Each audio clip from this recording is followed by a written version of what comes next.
I'm Em, And I'm Lex. and we're thrilled to welcome you to the Ready, Set, Coach podcast. Now, we're not just your hosts. We're also mamas, entrepreneurs, coaches, friends, and co-founders of the Ready, Set, Coach community. What began as a pandemic side hustle has blossomed into a vibrant online community crafted by coaches for coaches.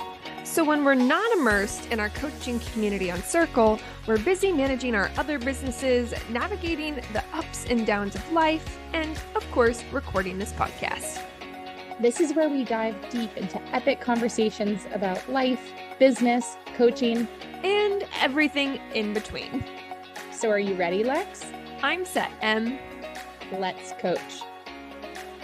All right, welcome back to the Ready, Set, Coach podcast. Today, I have replaced Lexi with my fabulous friend, Amy Bonaduce-Gardner. She is a nervous system coach amongst a million other titles that she probably is given behind her back by clients like healer, witch, voodoo artist of some sort. Amy, The welcome witch to is the my show. favorite. Me too. At least it's not Yeah. bit, right? And it's tis the season, so there we go. Yeah, exactly. Which witch are you? A good witch? Are you a good witch or a bad witch?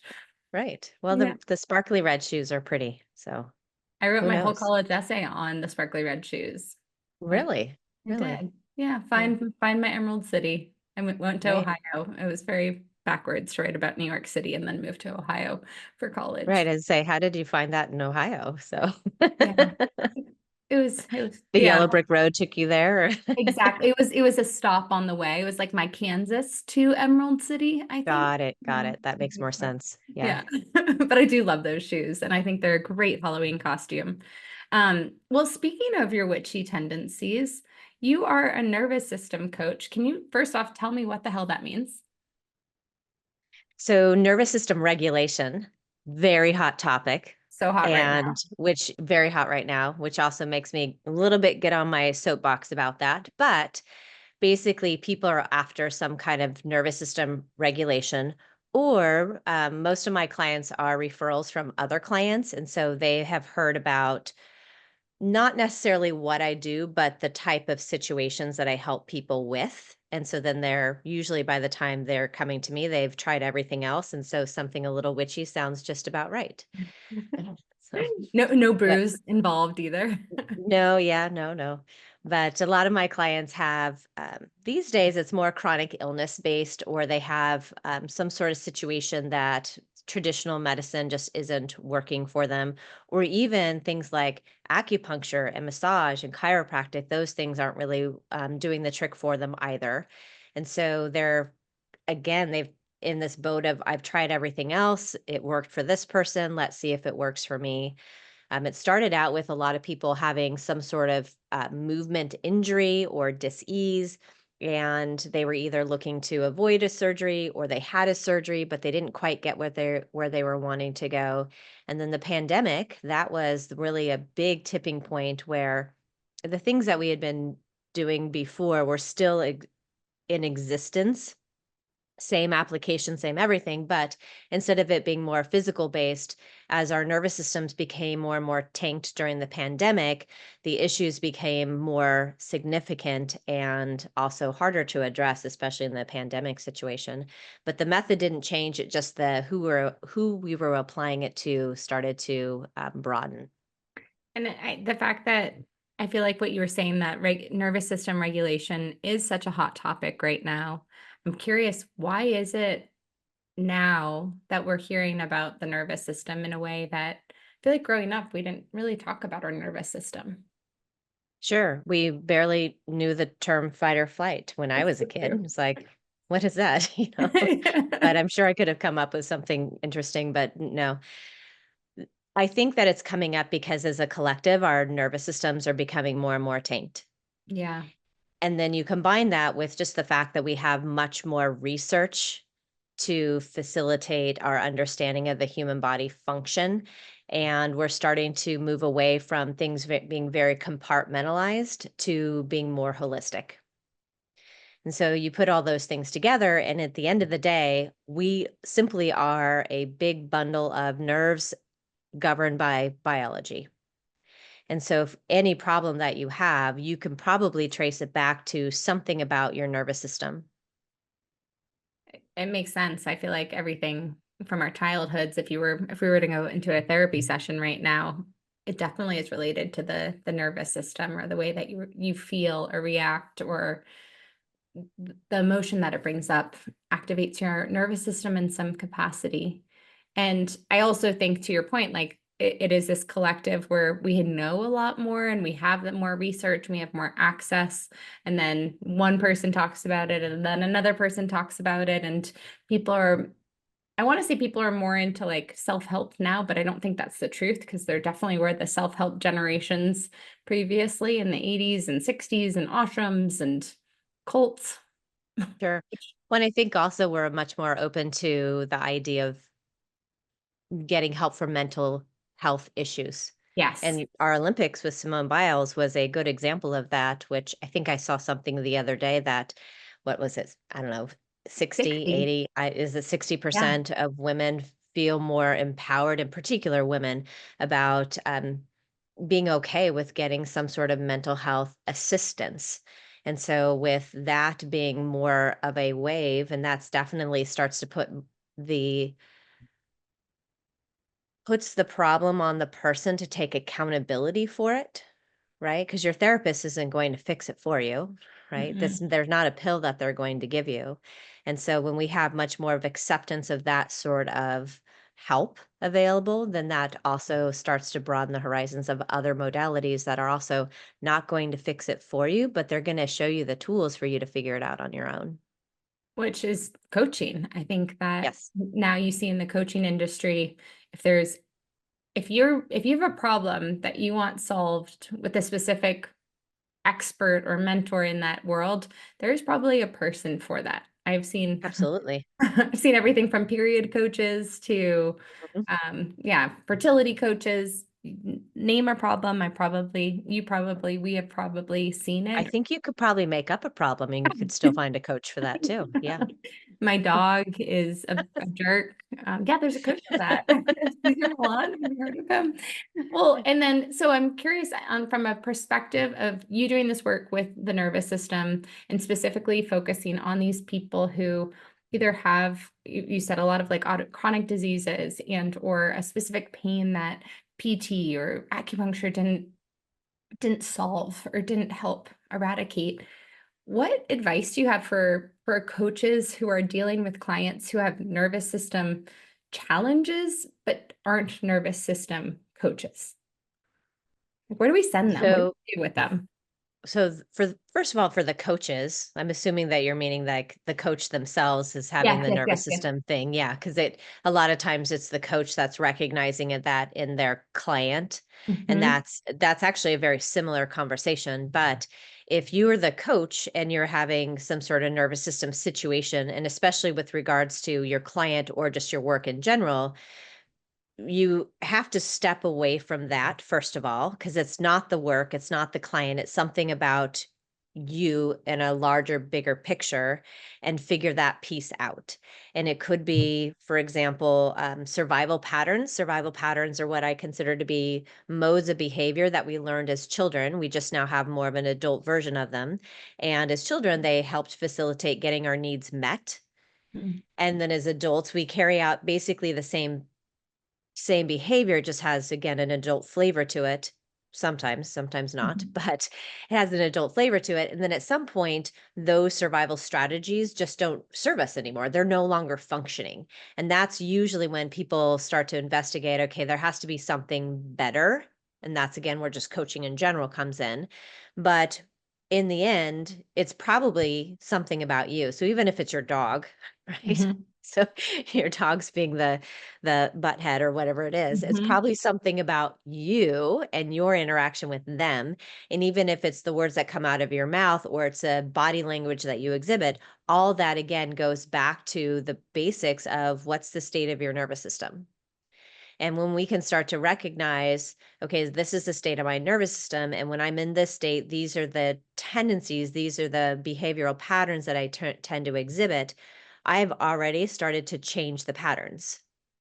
right? And especially when I can associate it more objectively, not subjectively, but objectively with my nervous system state and this pattern, and I connect those two dots and I keep watching my trend, then the trend will start to change. And it'll usually we recognize it in hindsight. And then the more it happens, we start to get closer and closer to the moment. And in the moment, it's not going to be like, okay, I'm going to do something different. You just will do something different. Right. And we can't predict ahead of time what those things are going to be. I can probably give you some tools about how you can manage it, but because we can't predict the future, we can't predict how we're going to handle X, Y, and Z situation. But as we start to recognize those patterns and we start to create a shift in our nervous system state, when that moment pops up, we simply will be different. Hey everyone, Lex here. And M. And if you haven't heard, we did something pretty darn cool. We sure did. We launched a completely free community built specifically for coaches. Say it again for the people in the back. We launched a free community for coaches. Tell them quickly who it's for and what we're doing inside, Lex. Sure thing. So it's for anyone from the coaching curious to side hustlers to coaches ready to scale. And through the virtual platform that we've built, we've created a safe and fun space to learn, launch, grow, connect, ideate, collaborate, vent, and evolve together. Nailed it, Lex. Now, while it's free, you must apply in order to gain a free membership. So we can make sure everyone inside is awesome, like us. Apply today at readysetcoachcommunity.com.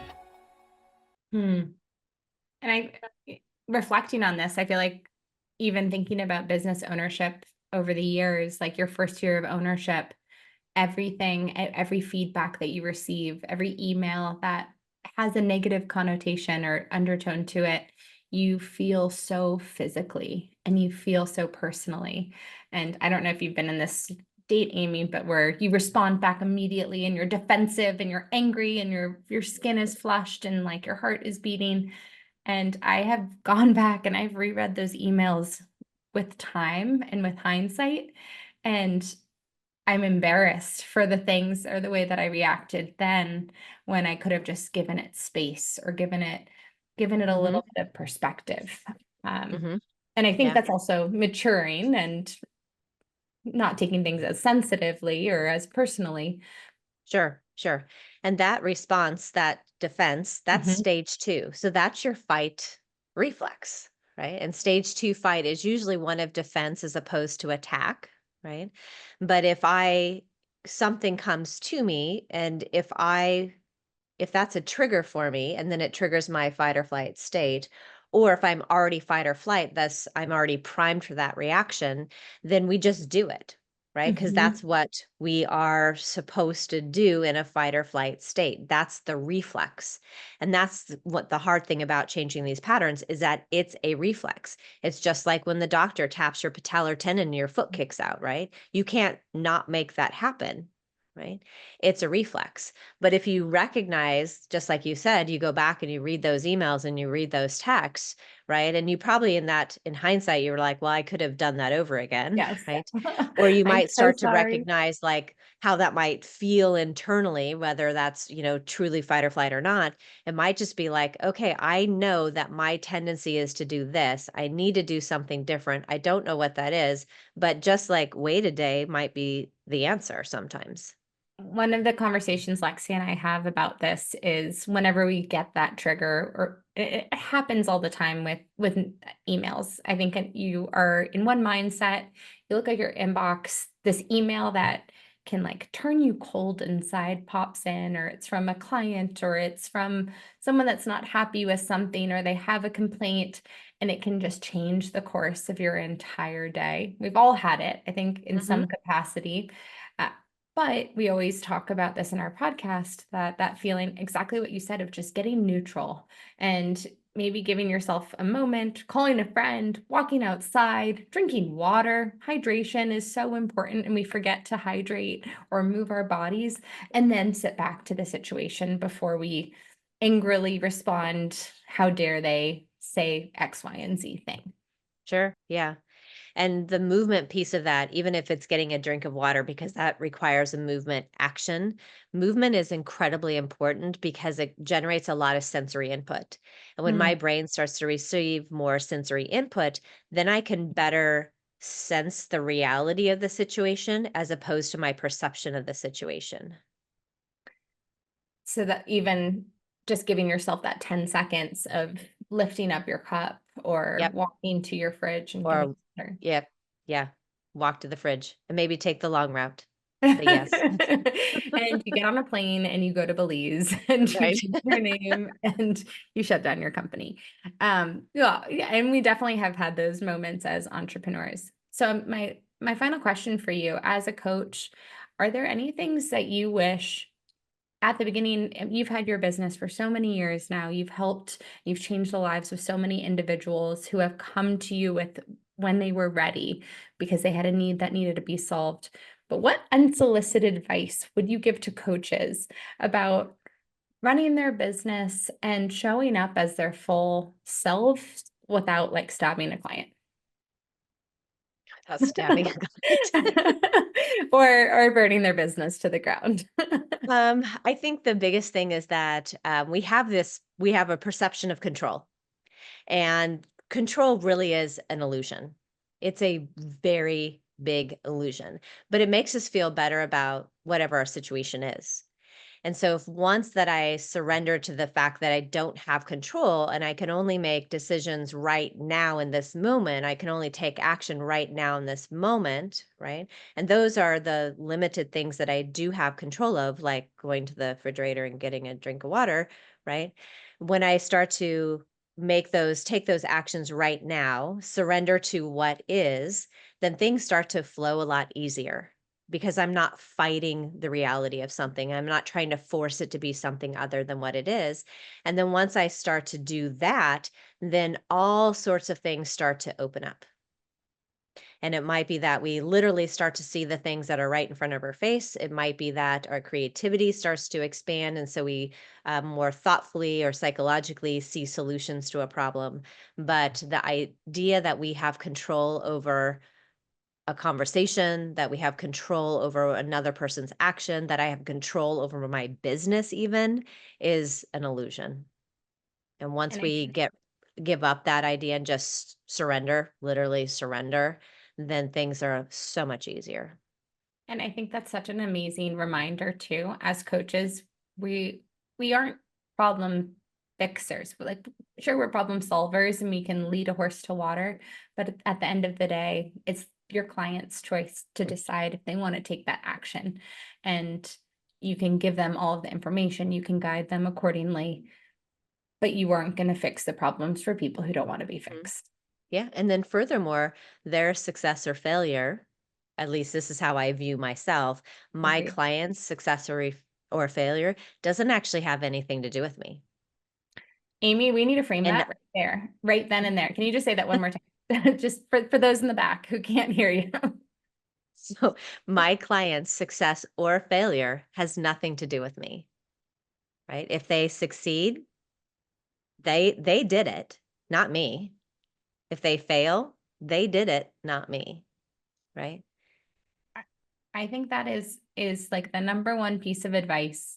Any beginning coach, middle of the road coach, someone who's been in the coaching world for so long, as I would imagine that majority of the coaching business is made out of empaths of some course and or of some sort. And the fact that what you just said is so true. Like we can't hold that weight of their success, of what they've accomplished or didn't accomplish. You should be a good coach. You shouldn't be like selling shoddy things, but Sure. at this end of Yeah, the no day, charlatans allowed. yeah, exactly. This is excluding the charlatans who might be listening. But in general, I think what you said is just so magnificent, especially it reminds me of what we've heard on every single flight. Like put your mask on before helping others. Sure, absolutely. All right. Okay. So Amy, how can people learn more about your witchy ways and get in touch with you and be a part of your world? The easiest way is from my website, prismmovementstudio.com. And from there, you can pop me an email and we can set up a consultation and we can chat from there. Yeah. And I want to brag about Amy for a second. She also has incredible classes too. If you're in that space where you want to start exploring what the nervous system regulation looks like and her technique looks like, she has these great, they're 30-minute or hour classes. The classes are all 55 minutes long and they're all movement-based classes, and some are a little bit more intense and some of them are really chill, but they're all geared at becoming more aware of your motor patterns, your nervous system in a movement context. Humans were meant to be movers. I was just at a networking event before this podcast, and I met a gal who does trauma therapy through boxing. And she leads her sessions like through the movement of boxing and breathing and getting people to talk things out as they're moving their bodies. And I thought that was a really cool idea. And also I'm like, how many calories do I burn in therapy now? Right. Double whammy. Yeah. That's how no I kidding. would market it if I was her. Be like, burn calories mentally and physically while solving your problems. Well, Amy, thank you so much for being my co-host and being our guest on today's episode of the Ready, Set, Coach podcast. And we'll see you the next time. Yeah, Take care. thank you. If you're enjoying the Ready, Set, Coach podcast, please leave a review wherever you are listening. For more information about Ready, Set, Coach, visit readysetcoachprogram.com.